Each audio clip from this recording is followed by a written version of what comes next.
सीधे आपको लिए चलते हैं जेडीयू की प्रेस कॉन्फ्रेंस में।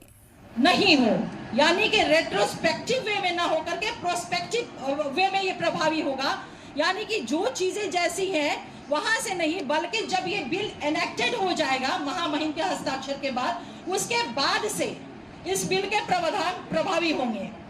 तीसरा सुझाव हमारा जो था सजेशन, वह कि अगर वक्फ की कोई संपत्ति रजिस्टर अगर नहीं है, लेकिन उस पर अगर कोई धार्मिक भवन जैसे कि मस्जिद हो गया, दरगाह हो गया, ईदगाह है, कब्रिस्तान है, जिसे आप लोग सुनते होंगे कि लोग जो चिंताएं व्यक्त कर रहे हैं, भ्रम फैला रहे हैं कि सब जो है वो बर्बाद कर ली जाएगी, हमारा सब खत्म हो जाएगा।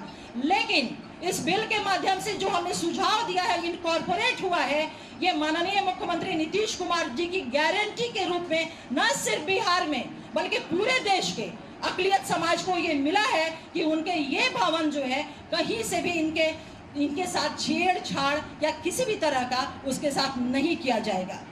चौथा हमारा सजेशन रहा है, जो इनकॉर्पोरेट हुआ है, जिसको माना गया है, वक्फ संपत्ति से जुड़े विवादों के निराकरण के लिए जिलाधिकारी से ऊपर के अधिकारी को अधिकृत किया जाए।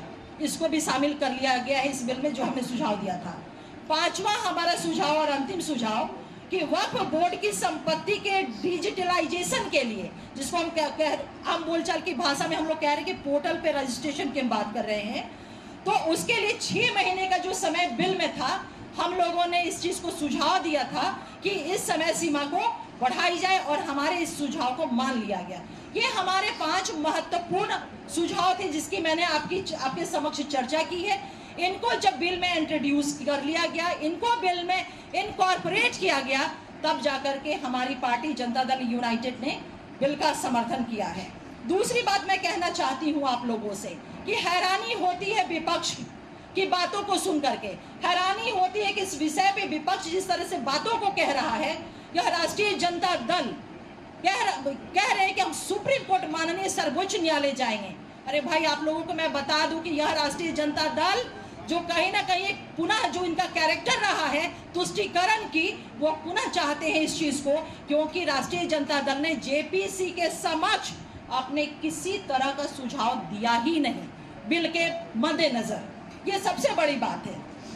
वक्फ संशोधन बिल आने के बहुत पहले माननीय मुख्यमंत्री श्री नीतीश कुमार जी ने वक्फ की चिंता की और बिहार में वक्फ विकास बोर्ड की स्थापना की। इसके तहत 110 करोड़ का वित्तीय आवंटन किया गया, जिससे अल्पसंख्यक छात्रावास, विवाह, मल्टीपर्पज बिल्डिंग आदि का निर्माण संभव हो पाया है। तो आप समझ सकते हैं कि माननीय मुख्यमंत्री नीतीश कुमार जी ने अल्पसंख्यकों के हितों की रक्षा, उनके अधिकारों की रक्षा, इन तमाम चीजों को बहुत ही, ये उनका ट्रैक रिकॉर्ड भी रहा है। तो मैं आप लोगों के माध्यम से अपने आवाम की लोगों को यह बिल्कुल मजबूती के साथ और पूरे में जवाबदेही के साथ यह विश्वास दिलाती हूं कि माननीय मुख्यमंत्री नीतीश कुमार जी के रहते हुए अकलियत के हितों से उनकी रक्षा, उनकी सुरक्षा, उनके अधिकारों के साथ कोई भी छेड़छाड़ नहीं कर सकता है। अगर कोई ऐसा दुस्साहस भी करने की कोशिश करेगा तो जनता दल यूनाइटेड उनके उस दुस्साहस में कील ठोक देगा। मैं अब आगे इन बातों को रखने के लिए जनाब अशरफ अंसारी साहब से गुजारिश करूंगी कि वो अपनी बातों को रखें।